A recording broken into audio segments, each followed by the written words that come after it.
Hey guys, it's Graham. What's cracking? Heading home after another surprisingly long day at work, and chewing on a couple of things. And I think I figured out what I want to talk about. Think back to 2006. One of the lesser discussed Christopher Nolan movies, The Prestige. It's actually based on a book by, I believe his name was Christopher Priest. I do remember that he died recently, so rest in peace. After the movie came out, I read the book, and there were definitely similarities, but there were some, not like liberties taken. It was almost like there were two parallel storylines. There was one in the present day and then one back in the 1800s. And the present and the past storylines paralleled each other. He just left out basically like the present day one and focused on this story set in, concurrent with Tesla and Edison, about these two dueling magicians. But the main part I wanted to mention on that is the beginning of the movie when Michael Caine's character is explaining a magic trick to a jury because someone's on trial. He says there are three parts to a magic trick: the turn, the pledge, and the prestige. I got that out of order. The pledge, the turn, and the prestige. The pledge is where you show them an item. The turn is where you change it somehow in a way that really shocks and surprises the audience. And then the prestige is when you bring it back. And for example, the famous trick where you smash a bird cage and kill a bird and pull a new one out of your pocket, but the way that the audience sees it is you smashed a bird cage, but the bird wasn't in the cage, it was in your pocket. The prestige being sticking the landing on the subversion, as it were. I'm thinking about this as I'm figuring out what feedback to give my son for the story that he's writing. And I'm mentally reining myself in because it is his story and it is for a contest. And if I'm even just a little bit too forward or overt with my guidance on it, he'll suddenly be writing something way above his level. And I'd rather him have this be a learning experience. This isn't like how I would write the story, but I'm giving him some feedback, and I think I'm going to at least explain that much. Sorry, I'm passing a truck here.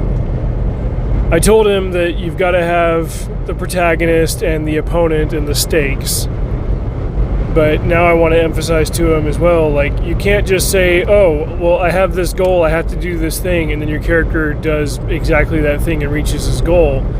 You've got to, surprise your reader. Maybe he won't. Maybe he'll just write his few thousand words, write his story down, and have at it. Like, he'll learn from the experience. I guess as a father, I am kind of worried that he'll write something, he'll send it in, he won't win, which is, highly likely, and maybe he'll get discouraged and not want to do it again, which is up to him. It's not like he has to become a writer because I'm a writer, but I also don't want him to learn the wrong lessons from failure. I've been rejected 100 times when I was looking for agents, and then when I had an agent and she was trying to get my stuff placed with editors. Like, I know what that rejection feels like. It sucks, but I love writing enough to keep going, and I'm fortunate to live in this age of technology where the cost of self-publishing and the barriers to entry are significantly lower than they were in past generations.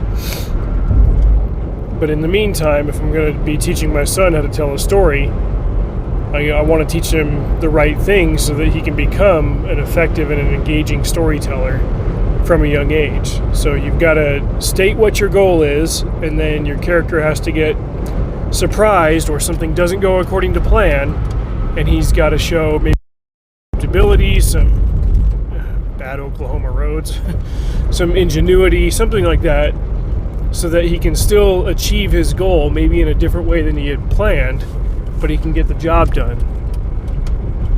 The scene that whenever I'm talking about this, the scene that I usually describe to people is that moment in Avengers Endgame where they all go back in time to steal the stones from the past. If you rewatch those scenes, like, they all had a plan for their individual stone.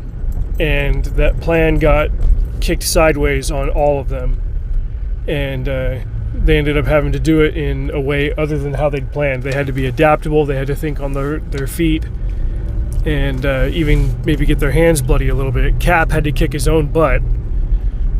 They lost the cube. Loki took that and went off to do 2 seasons of a spin-off show. And suddenly Cap and Tony had to take a one-way trip back to 1970 because it was the only other chance they had at getting what they needed. Hulk couldn't use his strength to just take the time stone. He had to reason with the Ancient One, or whatever her name was, and then take a warning back to the others, like, hey, we've really got to return these or things are going to go bad. Obviously Clint and Natasha, they found out one of them had to die, and then the whole bit with Rhodey and Nebula. She got hijacked because they didn't know that she was going to be crossing paths with the younger version of herself, blah blah blah. You get the idea. These were turns in that cycle. The pledge was them jumping back in time. The turn was Nebula from the past replacing Nebula from the present, and Thanos coming in and nuking everything. And then in essence, the Prestige was the contrivance that forced Tony Stark to do allegedly the only thing that could kill Thanos, even though watching that you would say, okay, well, why didn't they do this, or this? Obviously there's other things they could do, but whatever.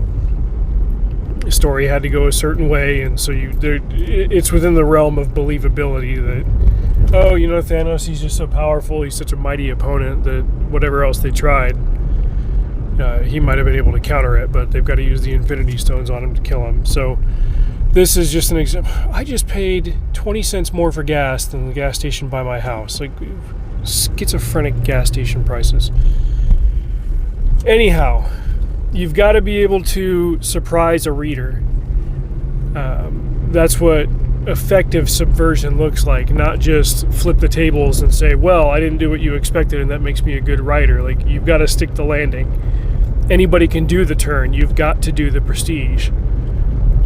My friend Kenny Parrish is reading the Dresden Files right now, and I think especially in those early books, that was a series that was very effective with sticking the landing on very difficult situations that Harry was in. Like, oh crap, I'm out of magic and I'm flying down a flaming elevator with a giant scorpion coming after me. What do I do? And he was great at writing those really tense situations. And there were several times when I was starting to doubt. I was like, oh, holy crap, he might not make it. That's effective storytelling. You've got to land the Prestige. So that's my 2 cents. Why don't you guys tell me of a book that was very effective at doing this, of surprising you? There was one that it was called Woven. I can't remember the names of I think Michael Powers was one of them. It was a collaboration. This book came out in 2015. There was some brouhaha because it got canceled with a smaller press, but it got picked up with a larger press. And I was like, oh, okay, I like hearing about success stories and comeback stories. And I'm glad that I read the book without reading the jacket flap, because for the first, 15% of it, I was like, oh, this feels like a generic run-of-the-mill fantasy. Here's our plucky hero. Here's an oppressive regime. Here's castles and whatever. I know exactly how this is going to go. And seriously, just as I was saying that, I flipped the page and something happened, and I was like, oh, I have no idea where this is going to go now. I like that feeling, and I especially like it when the writers land it. I saw Batman Begins without having seen a single trailer for it. I loved being surprised by all of the really excellent pieces of storytelling in it. If you guys have a book that you could recommend that really does that effectively, obviously don't tell me what the turn and the Prestige are, but tell me about the book, and I'll look into it. Till next time, check the description for relevant links. You guys can find my other review sites down there. And by all means, mosey on over to Amazon and find one of my books and pick it up for yourself, for a friend, for a loved one, or what have you. And until next time, Drive safe. I will see you out there.